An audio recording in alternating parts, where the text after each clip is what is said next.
Everyone.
Good morning. Welcome to FOF. If you have not guessed, we are not Tina and Justin. Not at all. My name is Matt. You've probably seen me. I mean, I've been on here before and back behind cams. And Shane, you've been on before. Shane. Yeah, okay. I'm back there. Yeah, but you've been on pregame before, right? Twice. Okay. Twice. Yeah. See, the people, we're pretty much regulars at this point. Yes. Tina texted me a couple days ago and was like, we're going to go visit Ben at Valpo, so I'm not going to be here to do pregame. And I like talking, so this is a perfect marriage of... I just like featuring. Today's kind of a light day because happy Labor Day weekend, everyone. Hopefully you're out doing something fun or doing something relaxing. You have any big Labor Day plans, or are you just kind of chilling? Tonight I might go to like the Labor Day festival in Huntley, but besides that, no like big boating or grill outs, or is that what people do on Labor Day? I don't know. I don't even know. I just know I work at a bank, so I get the day off. So that's really all that I care. I don't get the day off. For actual Labor Day, I don't get the day off. We didn't in college either. I went to a college where, because we started so close to Labor Day, they didn't give us the Labor Day weekend off because what they didn't want is all the freshmen to go home and then not come back because they were homesick. Yep. So while everyone's like, at that point, they were like it was Facebooking was the big thing. Everyone was Facebook like, I'm off, woo! And we were like, yeah, we're in class. This stinks. Yeah, no, I'd definitely be the person to stay home. Yeah. Yeah, I'm a homebody myself. I like to be at home. I'll go out every now and then, but yeah, especially it's supposed to be hot today. It is. So I'm not trying to stay out all day. God helped us create air conditioning for a reason. It's always there for a reason. That is my opinion. But with that said, today's kind of a light day, but our programming is back in full swing. We've got, Sundays where we've got our 9 a.m. hour with, things from, birth through adult. Yep. And then Wednesday nights as well. Wednesday nights are back, yep. So dinner's at 5. Yes, dinner's at 5. So if you don't feel like cooking, just come here. Yeah, just come here. There's good food, and it's good food. It's not it's not your typical like, I don't know, what's the typical church food thing that's gross? Hot dogs? I don't know. No, it's like you'll get pizza, good pizza too. Yeah, good pizza. Good pizza. You'll get like homemade foods. Mm-hmm. It's just a good mixture. We do like a fried chicken night that's really good. That one is pretty good. I love that we're not talking about the program. It's just like, just come for the food. Just come for the food. But there's a ton of groups, a lot of groups meeting. There's the youth groups. Yeah, you're right. That we've got stuff for kids as well. So if you're like, man, I've Yeah. got kids, no, we got a place for them too. Yeah. So, Anyone. Yeah, everybody. If you go to fellowshipoffaith.org, you will be able to see all of those groups. Feel free to join one if you hate it. Join a different one. Join a different one. Don't come back. Like there's no blood pact. You're not or forced into it. No, not at all. Yeah, exactly. I have no idea what timing we're looking at here. Oh, we're looking at a minute. You know, Tina is good and she like sets a timer. I didn't do that. So yeah, we got all that in full swing. I know we've got tons of stuff coming up. We've got a food bank truck coming up on Saturday the 16th. Faith Stuff Workshop on Saturday the 9th if you're interested in like baptism or confirmation or becoming a member or something like that. Yep. So there's, you know, as September is now, as the school year is getting back into, you know, full swing. Yes. Parents will have free time. Exactly. You can fill that free time with stuff around here. Yep. So lots of stuff going on. We are actually going to, I just realized this, we need to get like back into position. So we do. We're Gotta cut it early Yeah, we're today. going to cut it like 30 seconds early and we're going to go do that. So thanks for joining us today and we will see you after the service. See ya.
Let's stand and sing.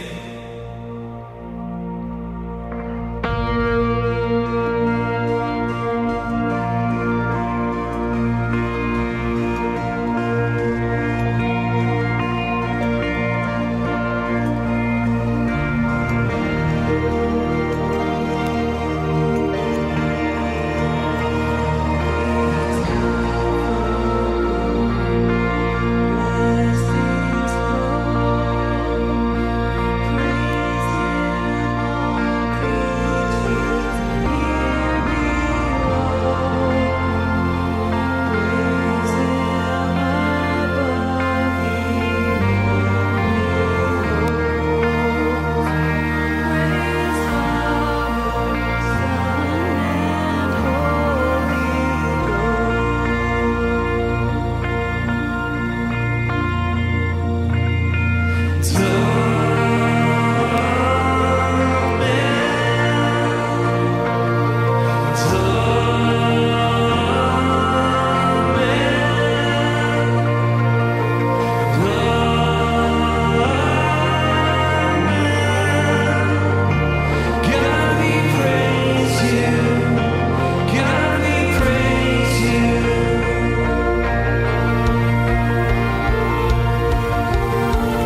another one.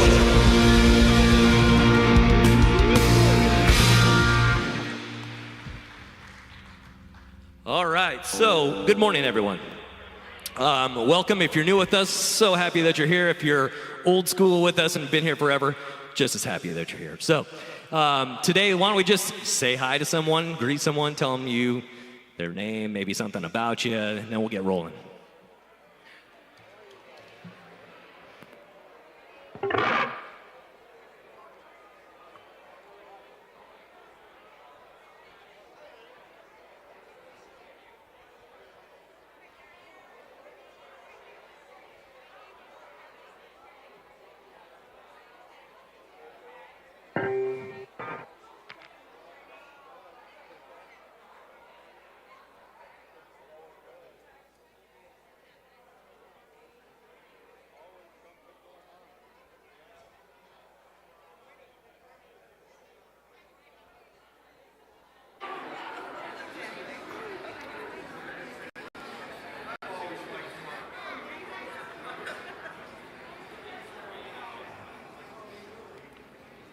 Well, good morning. As you can tell, I'm not Dave. Although he's coming with my hairstyle, though. You notice that? I think there's a thing about that. Anyway, we're going to go through some announcements. I want to make sure I got them all. Again, welcome. We're glad you're here, especially on this really unofficially last week of summer. I know it's hard to imagine that summer's over with. But unfortunately, it is. But we won't know it by the next couple of days, though, because it's going to be really hot. So enjoy it. We have a slide for the announcement, or the ways to give. So first of all, go back. Yeah, I'm a little off. Okay, so we really appreciate anyone's here to reach out to us by texting here to 855-465-2720. And if you want a prayer, just repeat that, but just put prayer. Don't go into any details about the prayer. You'll get a response back with some more information. So if you could please do that, it would help us kind of get an idea, how to reach out and serve you all. There's also 5 ways to give as part of that. The next thing we're going to go through. And I always love this one, this slide. But anyways, there's 5 ways to give. You can give in cash here. You can, computer, text, bank. This is really, there's no obligation to people that are here for the first time or visiting. This is for people that are, here regularly, that call Fellowship Faith their home, that, love this place and want to continue to see it grow. So, you can do that now, or if you have something during the week that you do it all the time with, just continue to do it. We appreciate it.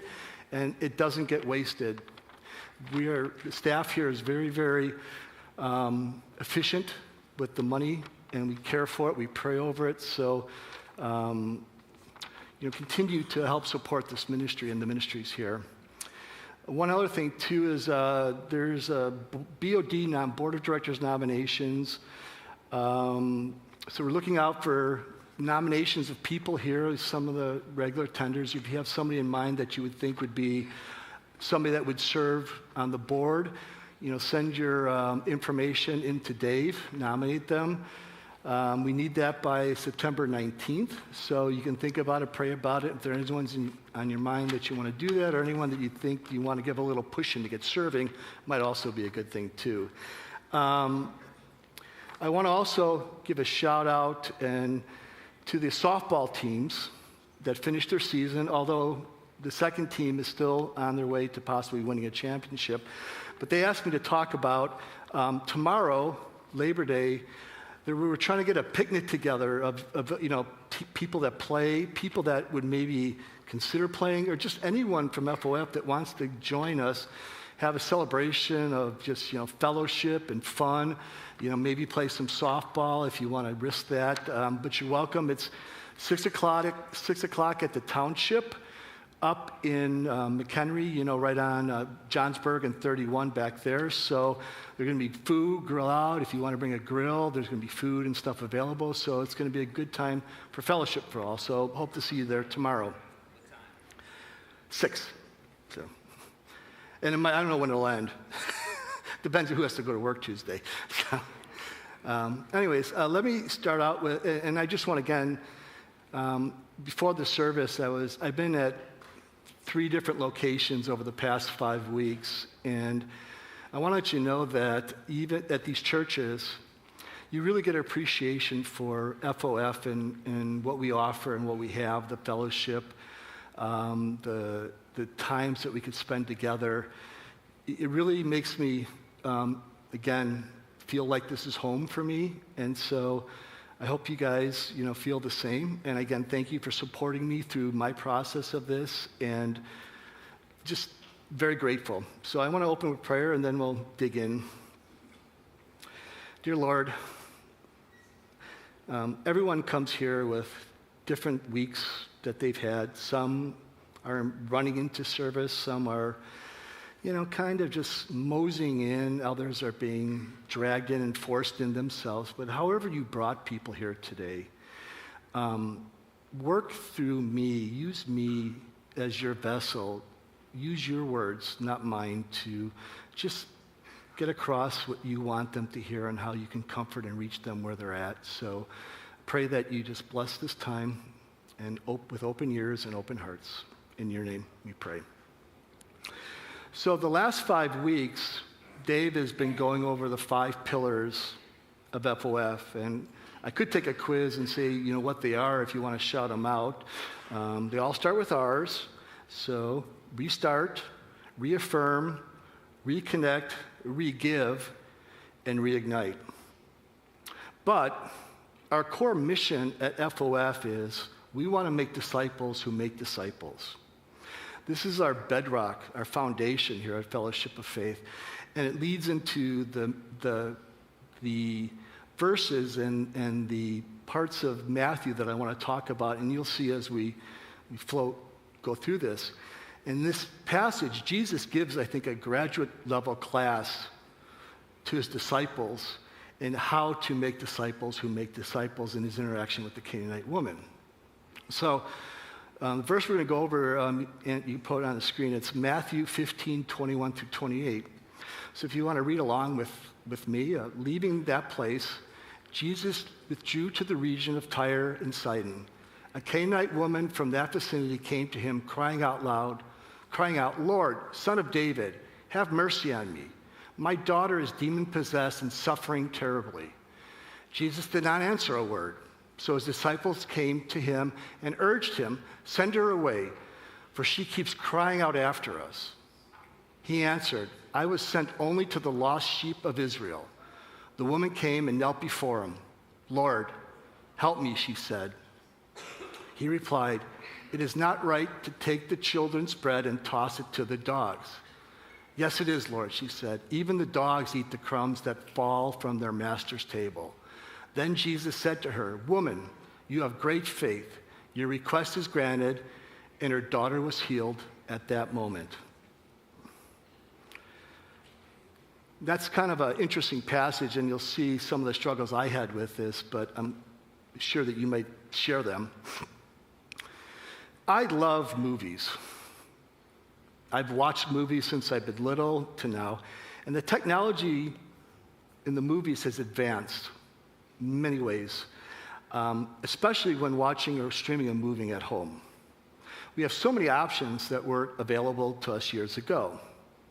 One feature I love is, especially on Prime, is when you pause the video, you have little pictures of all the actors that appear in that scene.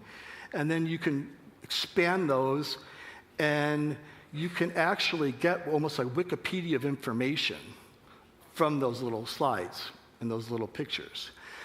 It is helpful for me because inevitably, I recognize one of those actors or actresses that appeared, and I'm, going, I can't move on until I figure out what else I saw her in or him in, and it drives me figuring out. I don't know if that happens to you too, but maybe it's just me. So I'm learning that when I study a passage in the Bible, I found that knowing the background of the main characters in the story brings a richness and an understanding of the significance that has been lost to me in the past. You're probably thinking, duh, Todd, that's why we have commentaries for. And I agree. But what I'm talking about is taking additional information and using it to experience the character's perspective, looking at it from the character's view. So I'm going to take you today through the process that I've gone through and I'm going through as I study the Bible, and really applying it to this interaction that Jesus has with this Canaanite woman. There are three things that I've found that have helped me do this. First, I try to understand the context of the passage by reading what comes before and what comes after. A lot of times you can frame it by the preceding verses and the following verses. Second, I try to understand, to the best I could, the traditions, culture, society, and setting of where the event takes place. Kind of get an understanding, because when we look at things from the 21st century, we are not viewing them how they were back then. Lastly, and this is the part that I've been learning to do better, is to put myself in the place of the major characters of the story. The truth is, it's not much of a stretch to do this because, if you're like me, we have a lot in common with a lot of the people in the Bible. The time doesn't matter, we're the same. But going back to this verse, I found this story very confusing, especially Jesus' responses to the Canaanite woman. Here's a woman whose daughter is demon-oppressed, possessed, and is surely seeking his help. It starts out and it seems like Jesus is dismissive of her at best, and at worst insulting, calling her a dog. It was very uncomfortable to me because it seemed to go against everything that I thought I had understood about Jesus. Then, out of the blue, he commends her for her faith and heals her daughter. This is the Jesus I know. Comfort level returns to green. I sit back, I'm cool. But the warning bells start going off in the back of my head. I realize I'm missing something, and it's important. And I'm going to get to that later, but it triggered me. As I mentioned, the first two things I try to understand is the context of the passage by reading what comes before and after the verses I'm studying in the traditions, culture, society, and the setting where the event takes place. To do that, you go back to the beginning of chapter 15. You find that Jesus is debating with the Pharisees. As was typical of one of these interactions, they were pointing out a small infraction of the rules that Jesus and his disciples had violated. In this case, it had to do with the disciples not washing their hands before eating. You can all pause, moms out there. They're arguing that his disciples are breaking the traditions and rituals. Although from a hygienic standpoint, this is a good practice. There's no basis for this practice in the Old Testament scriptures, though. I guess I wish I knew this when I was growing up and my mom told me to wash hands before dinner. And Mom, the Old Testament doesn't say anything about it, so I don't need to do it. So the Pharisees were looking this tradition as a religious duty to emphasize their spiritual purity and spiritual superiority to Jesus. So Tony Evans, who I love, listen to, he talks about this with these verses about traditions. And if you go to the next slide. Traditions aren't necessarily bad. They typically involve passing on some custom, practice, or belief to subsequent generations. God even provided Israel with many traditions to follow as part of his law and sacrificial system. But the problem with traditions comes in when they invalidate, cover up, or camouflage or negate the Word of God. When you replace Scripture with something of your own invention, you're wasting your time in worship on Sunday. And isn't that the truth? So, Jesus, in his counter as part of this, he challenges, he sees what the Pharisees are trying to do and counters them with Mosaic law and honoring your parents. And although, to me, it seemed like this interaction was very, very common, similar to what they've done in the past. Right before verse 21, or it starts verse 21, it says, after this, he withdrew to the district of Tyre and Sidon, which is, again, if you look here, I'm going to make sure I'm pushing the right thing. It is right here, and this is modern-day Lebanon. So where Jesus was at, he was in this region, and so he went from here to there. Tyre and Sidon have a rich history in the Old Testament. Isaiah 23 and Ezekiel 28 devote whole chapters to these cities. They are brought up again in Joel chapter 13, verses 4 through 8. I encourage you to look up what these prophets wrote about Tyre and Sidon, but let's just say it's not a travel destination that would have been given 4 stars. The interaction with the Pharisees happens in a town called Gennesaret, which is on the west side of the Sea of Galilee, about 35 miles from the city of Tyre. So why is this location significant? Because this is in the heart of Gentile country, where Canaanites live. You recall that the Jewish people and the Canaanites have a long and not so pleasant history.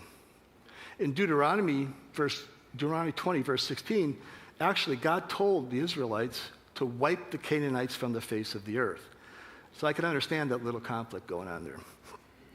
You know, this isn't some disagreement over whether Chicago deep dish pizza is better than New York style pizza, or the animosity between the fans of the Cubs and the Sox, or even greater than the Bears-Packers rivalry. There are centuries of bad blood between them, and it could have said that Jesus walked right into enemy territory. To give you an example of what type of people this area produces, we all remember Jezebel from the Old Testament. She is one of the major persons that come from this area. And one last fact, it's important to note, that this is the only time in the Gospels in which Jesus' ministry happens outside of Jewish territory. Think about that. How bad did he want to get away from the Pharisees in that interaction that he just had, that he would actually go into enemy territory?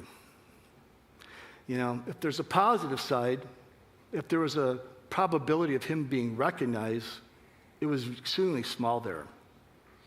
I've had some interactions at work that have been frustrating, but not enough for me to drive up to Green Bay and sit at a Green Bay Packer game. When Jesus retreated, Tyre is not a quaint city like Geneva. It's more like a place like Las Vegas. I think I had a good idea of all the background and what's going on here, but I wanted to move to my last point, which is put myself in the places of the major characters of the story. You think Jesus and his disciples entry into town brings back some memories of the black and white westerns my mom used to always watch. You know the scene.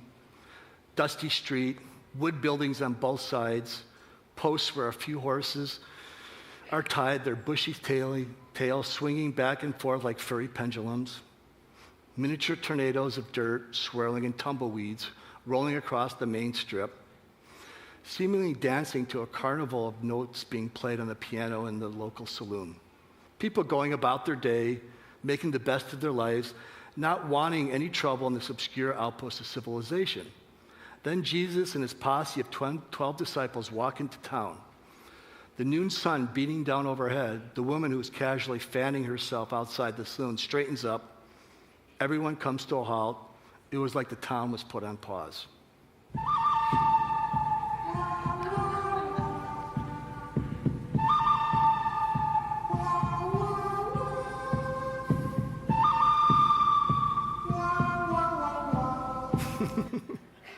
Steve, can you play that next week? The men stood up, their tan, leathery faces squinting to determine if these 13 men meant them any harm. The tension was high, and their trigger fingers were itchy. Then the silence is broken by a cry, and they see a woman, one of their own, running toward the strangers. They recognize the one with the crazy daughter. So let me introduce the characters in this scene. There's Jesus, son of David. He's retreated to this obscure land, trying to get a little rest from his demands of ministry.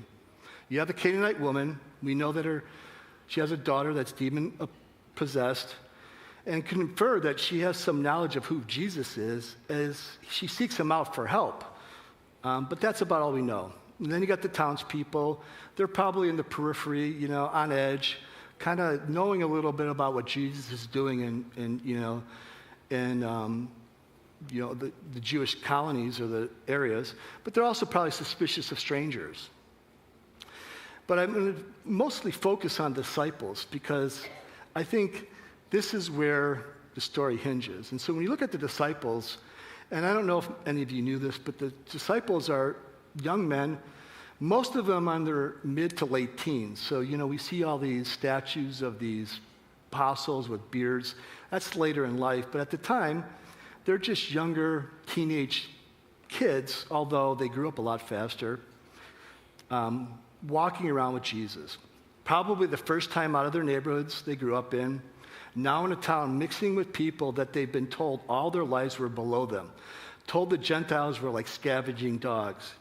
To me, when I visualize this, I think about coyotes that roam. I think that's how the Jewish people viewed the Gentiles. They're probably scared, confused as to why Jesus brought them here, although they're probably trying to play it cool, keep a low profile, and get out of town without an incident. And then also, there's another character, it's us. We also play a part in this drama, and I'll get to that. So each of these characters are different, and because of their backgrounds, they all experience the interaction in unique ways. They all have different vantage points. There was a movie in 2008 starring Dennis Quaid and Mark Wahlberg. Dennis Quaid was overseeing security for an event, I think it was a presidential speech. There was a lot of chatter before that about terrorists, and there was a huge effort to prevent anything bad from happening. So one of the things they did was they brought Mark Wahlberg, who was a decorated military sniper, and a group of men loosely associated with the government hired him to determine the possible spots where an enemy sniper might set a politician. I don't think it was the President of the United States. The event happens, and of course, the politician is associated as we watch in real time. Again, the movie's called Vantage Point, and for the remainder of the movie, the same event, the assassination, is replayed from different vantage points of the characters, from Mark Wahlberg, Dennis Quaid, and you see what they were seeing, because it was different than what we saw. My hope is by retelling the story from what I envision are the vantage points of the main characters, I hope you get a richer understanding of it. But before I go on, I want to put a disclaimer up there. These views are my opinions, and they're expressed by me, and they do not necessarily reflect the views or positions of Fellowship of Faith. So we're all off the hook. So I'm going to take some creative liberty in this. So let's pick up the story where the Canaanite woman is running towards Jesus crying. I'm sure the disciples are frozen when they hear the cries of the woman. I'm thinking at first they're hoping that she's running to somebody behind Jesus, somebody in the background. Probably really quickly find out that she isn't. Their pulse accelerates, their palms start to sweat, and their discomfort level just shot up to like overload, real high red. I'm sure they're repulsed. The scavenger dog would even consider approaching Jesus, their Jesus. As she nears, I'm sure Jesus nods to them, maybe raises a hand to signal, it's okay, which calms them down a little bit. But like bouncers in a club noticing an unruly patron, they're on heightened alert for any hint of trouble. Something to note, Matthew explains that the woman walks up to Jesus. This seems unusual to me, since in all the gospel readings, Jesus is always followed by a crowd wherever he went. People are struggling, elbowing to get close to him. Mob. This woman runs up what appears without any interference, which shows you how far out of the Jewish culture he and his disciples were.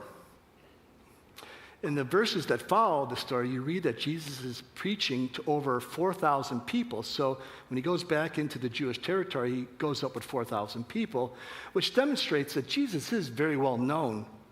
But here in Gentile country, he's just a nobody, no one of importance. This is probably the last time he will be able to move around this freely for the rest of his life. When I was younger, I worked at the Rosemont Horizon, which now is the Allstate Arena, and I can kind of get a sense of what Jesus was in my observations, and I think I was the Canaanite woman in this story. There was a boxing match. I was working in a concession stand. Before the fight started, all these celebrities are walking around, and you can see all the posses and all the people asking for autographs up to them. And I just finished a sale at my register, and I looked up, and Walter Payton was standing in my aisle. And many of you that grew up on the Bears long ago knew who Walter Payton is. This was probably about 1981, pre-Super Bowl shuffle, and the Bears weren't that great at the time, so really nothing's much changed. But Sweetness was immensely popular. I'm going to try to think if you can guess who am I, a Packer or Bear fan, okay? What shocked me was he was just standing at my counter. There was no one around him. No one seemed to recognize him. He was just another customer. So I'm thinking that's what Jesus is thinking in Tyre. He's just sitting around. No one knows him. I remember he ordered a soft drink and a box of peanut M&Ms. Amazing memory. I needed to go to the back to get the M&Ms because we don't keep the real stuff. We have the fake boxes up front and the real stuff's in the back. And so I mentioned to the stand leader, who was a big Bears fan, that Walter Payton was at my register. She gave a little yelp, grabbed a hot dog order, and brushed by me to the counter to ask him for his autograph. He graciously signed it, but the commotion started turning the heads. And the realization of who was standing there spread like wildfire through the crowd. He wasn't anonymous anymore. Walter quickly gave me a not-so-happy look and disappeared into the crowd before he was mobbed. Like this incident with Walter Payton, I'm sure some of the people of Tyre glanced over and looked at the commotion when the woman ran up to him. The disciples, like Walter, were like, oh, great, we just wanted to quietly pass through town, maybe pick up some M&Ms and get out of town without any incidents. Not only did she draw attention to them, but she also did the unthinkable. She addressed Jesus as the Son of David. This to us doesn't seem like a big issue, but in that time, for a Gentile to address Jesus in this way was unthinkable. This would be equivalent to someone dressed head to toe in green and yellow Packer garb asking Walter Payton for an autograph or a picture. I can hear the collective sucking of the disciples' breath at this faux pas, looking at Jesus to see how he would react. Matthew writes that he did not answer her a word. The disciples probably let out a breath that they were holding since she came up and got in and started trying to hustle her out of the area. Not because Jesus had an issue with this, but they were probably feeling a little uncomfortable, a little exposed, and trying to avoid any big or additional commotion or confrontation from the people that were there. I think Jesus picks up on this discomfort and responds to the woman, which pauses the disciples. The Gentiles weren't his mission. He came for the Jewish people. Can you hear the disciples sigh with relief after he said this? I'm sure they started trying to hustle Jesus back into the safety of Jewish territory, but the woman persisted. This time, she humbled herself, kneeling in front of him and addressing Jesus as Lord and asking for his help. I'm sure the people in the surrounding vicinity started to get curious at what was unfolding. Here was a woman kneeling in front of the man that they didn't know, wondering what this was all about. I'm sure some of the locals probably started to wander over to see what this was all about, knowing the woman and her history. This was probably the worst case scenario for the disciples. What they missed in this process was the woman's second request to Jesus. It was from the creature to him, her creator. It's what the next part that he says throws me for a loop. Jesus shoots her down a third time, and not only does he deny her, he kind of calls her a dog. And that really kind of threw me for a loop. It seems so out of character of Jesus, doesn't it? But in one of the commentaries I read, dog really wasn't in the sense that we think of it today, like lower than us. One of the commentaries said that it was like a lap dog, a little pet dog that sits on your lap. That's how Jesus addressed that's what that word means. And I'm like, I don't think that explanation was any better, but I'm starting to think about Spartacus. He's our brown and white cavalier. Cavaliers were bred to be lapdogs for royalty of England. Sparty was so cute. There's a picture of him. He had those big, beautiful brown eyes that can melt your heart. He loved snuggling, being petted for hours, and loved begging for food, scraps from the table. He was my wife's dog that she had when we met. Sparty loved sitting next to me because although I didn't feed him, I would rub his head for hours while watching a movie. The funny thing was that even though Sparty was sitting next to me, getting petted, his eyes never left my wife. He lived for the love of my wife, his master. In the same way, I realized I should live for the love of my master, God. My eyes always focused on him. Putting dog in this context is far from being an insult and is actually a term of endearment. And what I found amazing was that this Canaanite woman, a Gentile, eyes focused on Jesus, had a deeper understanding of who Jesus was than the Jewish theological leaders that had read and expected his coming. Undeterred, she throws herself on his mercy by saying that she would be content with the few crumbs that fell from his table, the master's table. I think Jesus' responses up to this point were actually probing to see the depth of her faith. Jesus responds by saying, "Woman, you're great, your faith is great. I'm sure all the disciples," they looked frantically at each other, probably, what did he say? Then to cap it off, he heals the woman remotely. Unfortunately, the story ends here. But I would have loved to be a fly on the wall of those conversations of Jesus and his disciples walking back the 3 days that it took to get back to Jewish territories. It would have been interesting. You know, the Canaanite woman should remind you of someone else in the Old Testament. Jacob. Jacob wrestled with God until God gave him what he wanted. The Canaanite woman wrestled with Jesus until she got what she wanted. As I mentioned earlier, there in the hostile Gentile territory, I'm sure the Gentiles heard rumors of Jesus as evidenced by the Canaanite woman, but only in passing. Being that this is the first time Jesus was in Gentile territory, they probably didn't even know what he looked like, let alone cared about his work. Which begs the question, how did the Canaanite woman know who Jesus was when she ran up to him? But I digress. That's a message for another time. If as Jesus said, he wasn't there for the Gentiles, but the Jewish people, the only Jewish people present were his disciples. Remember, although we read this conversation in Matthew's gospel wasn't recorded until about what experts estimate 70 AD, well after Jesus' death. Although Jesus never shied away from controversy, I'm sure the disciples weren't in a rush to recount their time in Tyre. Imagine the scandal and the blowback it would have caused, not only with the religious leaders, but with the Jewish people. I'm thinking this was a case of what happens in Tyre stays in Tyre. Not only for his disciples, this message was, but me. We are all disciples of Jesus.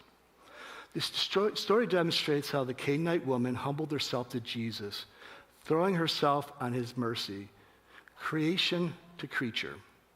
It's also a demonstration for persistence. This isn't the only time when Jesus rewards persistence. In Luke chapter 18, Jesus tells the parable of the persistent widow. It's a lesson to me that I need to check my spirit as I approach Jesus in prayer. Am I approaching him in faith as strong as the Canaanite woman? Am I persistent as she was, even if he doesn't respond?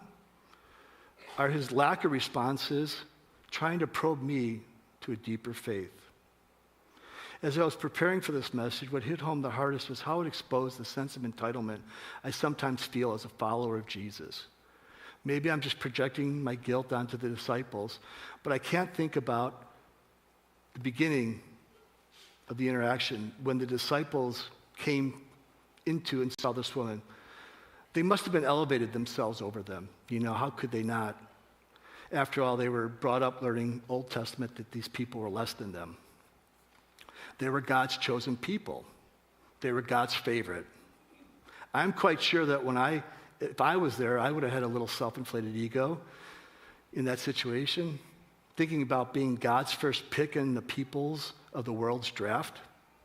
Unfortunately, at times, it's easy for me as a Christian to drift into this better than you attitude.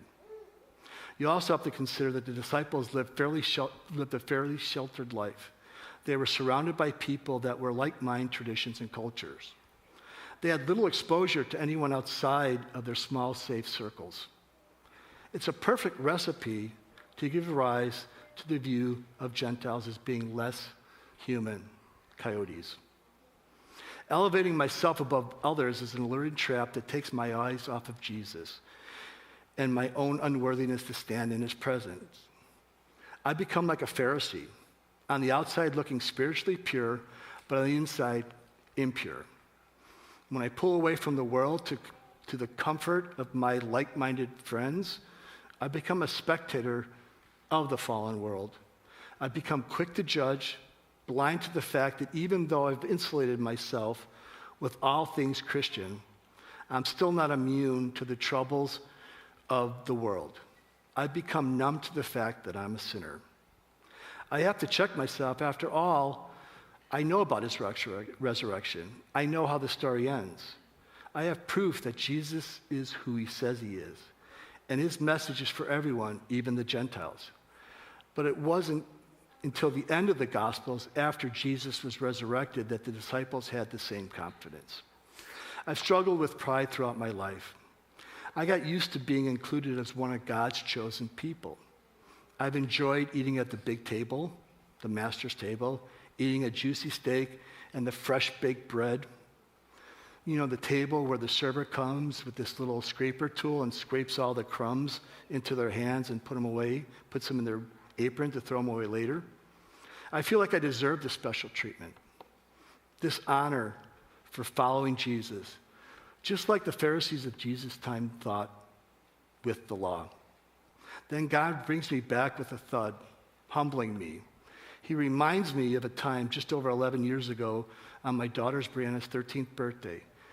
Big time, she was to become a teenager. She wanted an iPod so badly, and I didn't want to disappoint her considering the turmoil of the last year following our divorce. Her birthday was Friday, and I wrote a check on Walmart late on Thursday for the iPod. I knew there wasn't enough money in the checking account until Friday when my paycheck would be deposited. As the clerk put my check into the register, I prayed the bank verification would go through, which by some miracle it did. For her birthday, Brianna wanted to go to a movie. I'd taken the day off of work because I could only afford to take her and her siblings to the cheap matinee showing. I had to cash all of my change in that I'd saved the last year since my paycheck, which just got deposited, was already spoken for. I had enough to take them to Steak and Shake, a movie, and had a little spare change, just enough to buy a large popcorn that we all shared. God reminded me that I was once the Canaanite woman, doing whatever it took to make my daughter forget the pain of the divorce. I felt like I was just tossing crumbs to Brianna, but she remembers it as being one of her best birthdays. Things have turned around for me in the past 12 years. I can now afford a burger at Steak and Shake, followed by a movie, still a matinee showing because I like to save money. The extra change that I have in the car, I buy a popcorn. Today, I'm not the Canaanite woman anymore. My vantage point has changed. I am now, or maybe I should say, I need to be more like the disciples. We don't hear about the Canaanite woman or her daughter in any other place in the Bible, but we do her disciples.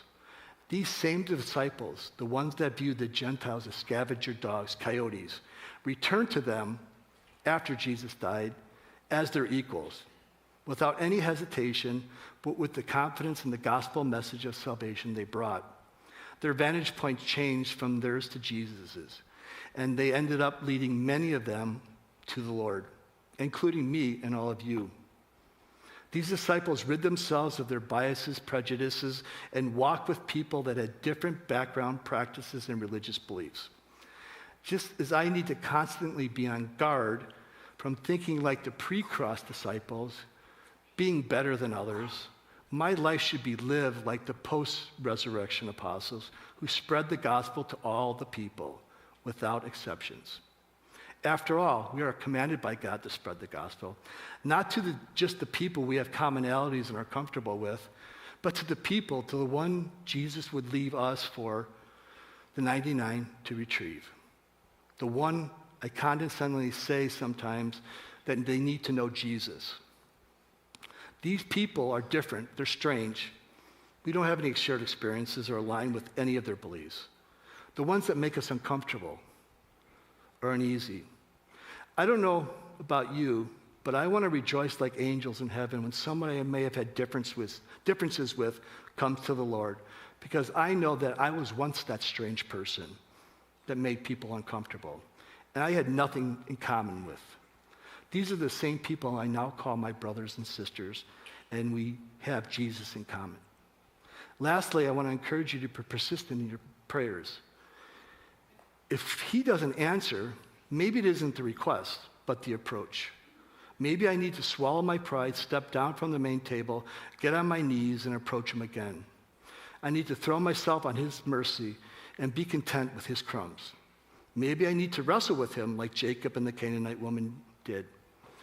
In these verses that following this interaction, Jesus fed the multitudes with a few loaves of bread and a couple of fish, and had so much left over that he could have fed many, many more. This is how God's economy works. What the world, what we would consider leftovers, throwaways, insignificant, he multiplies into a great abundance. I would rather have God's crumbs from his table than a banquet at any table anywhere else.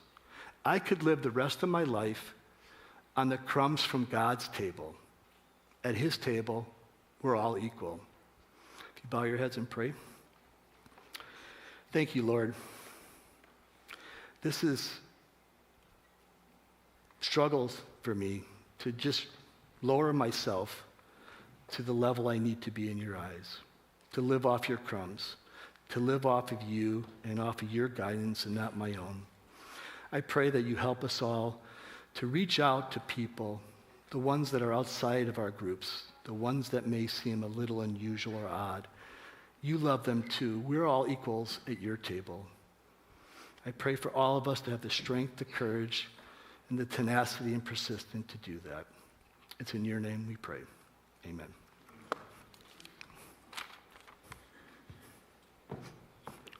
Let me move this out of the way.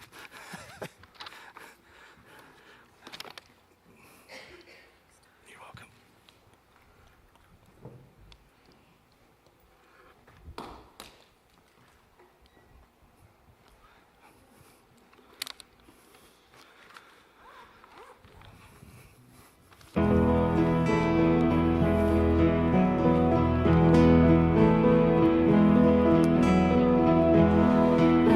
I'm standing at your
Let's give it up for the band. Come on. So I want to lead us in our Acts 2 corporate prayer together. It's up on the screen. Lord, devote us to the apostles' teaching and to the fellowship, to the breaking of bread, to power. Fill us with awe at the wonders and miraculous sign done by his disciples. Bring us together in common. So we will continue to meet, breaking bread in our homes and eating together with glad and sincere hearts. Receive our praise, O God. May we enjoy the favor of the people and to our number being saved. Before I wind this down, I want to make an announcement, a good way of actually kind of taking what we've learned today and putting it into practice. Next Saturday the 16th, there's a food truck that's coming to Fellowship of Faith. We've had these come before, and we need a lot of volunteers to unpack the truck, to serve breakfast, to help people. If you're new here, this is a good chance, a good way of getting kind of into some fellowship with other believers here at Fellowship of Faith. So there's a table, Bob Marchese, I think he's got the one of those go signs there. A bunch of different things. You don't always have to lift stuff. You can cook. You can do other things. So please go back there and sign up. And also, I want to thank you for coming today. God loves you, each and every one of you, and he died for you. You can have life in him, hope in him.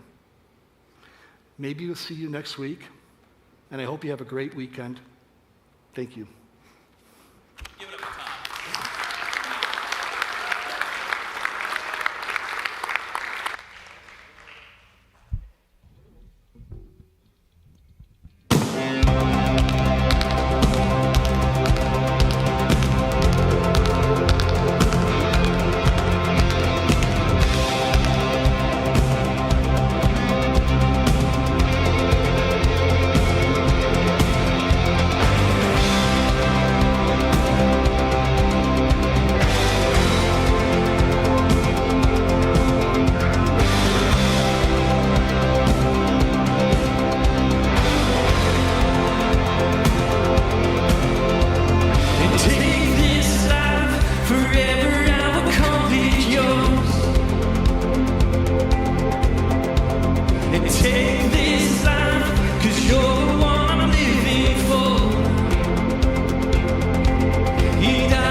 Better than life, better than life.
than I could ever hope for.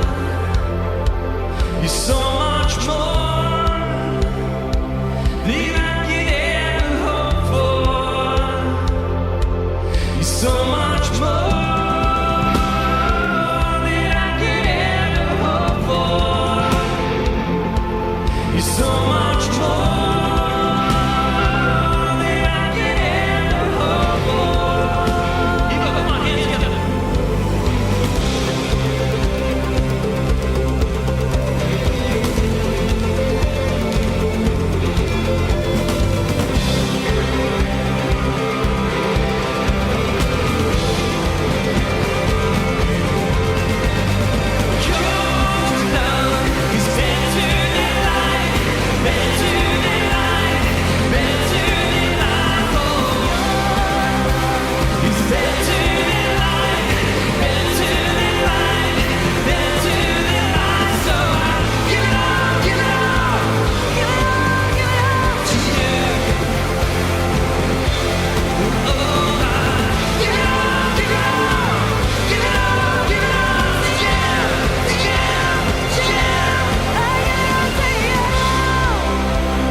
Hi, everybody. Give us 1 second as we get off of our posts and onto our change hats here. We're back. We're back. I was like, oh, what do we need to go over? And I was like, we just pretty much went over it in the pregame. But 855-465-2720, if you text prayer to that number, if you're in need of prayer this week or any week, that's a great way to get in contact with us. We then pass that on to the appropriate things and have people praying for you. Yeah, Wednesday nights, that food truck. Food truck, yep. That's a big one. And that's a great volunteer thing. That is just a good way to get to know people at the church. Yeah, yeah. And it's a big event. Again, serving breakfast and lunch, grilling out. Yep. So great way to also get involved in the community as well. So, yep. I mean, I don't think we need to belabor this one. I don't think we do. On Labor Day, definitely pun intended. Good. Yeah, all right. Good one. Yeah, you got anything else for us? Any words of wisdom as we exit on this Labor Day Sunday? Enjoy your day. Stay safe with the heat, too. Yes, absolutely. Have a great Labor Day weekend. We will see you next Sunday. Or Wednesday. Or Wednesday. Yes, we'll see you Wednesday or Sunday. One of the two. Now I have to turn around and put on this hat. Bye, everyone. Goodbye.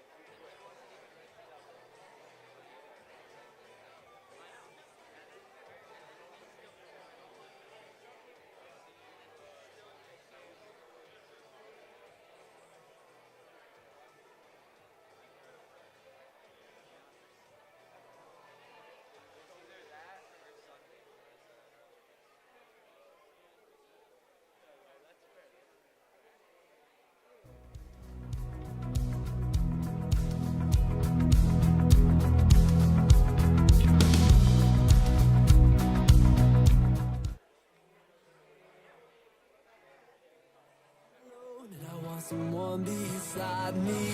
Cheap love like cigarettes. It burns red but never lasts. Real love's much harder to find.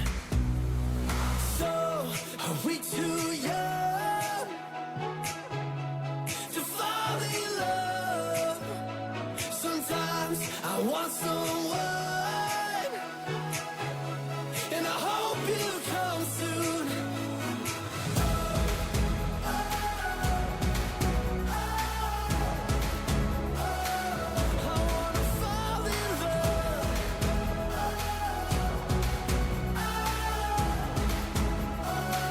I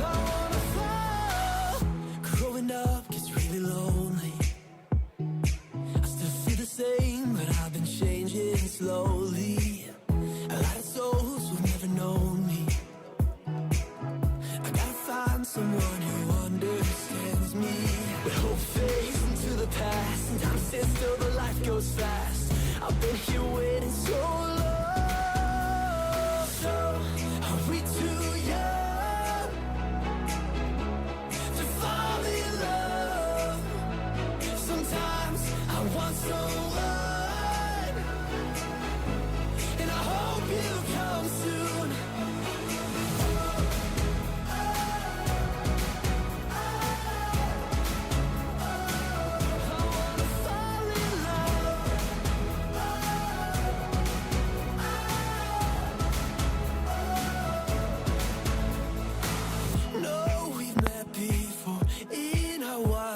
Dreams when we meet again, hope you recognize me. But until that day comes, just know that I'll be waiting here for you.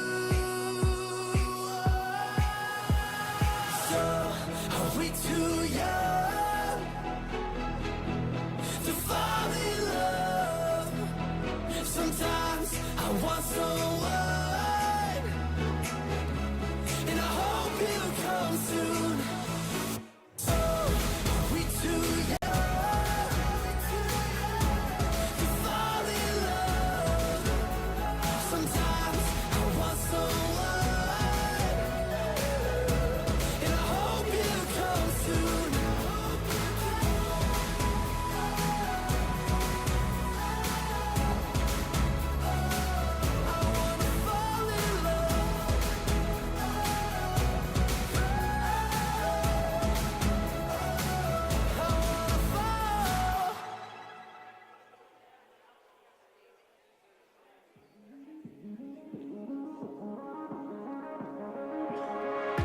You're not looking for perfection,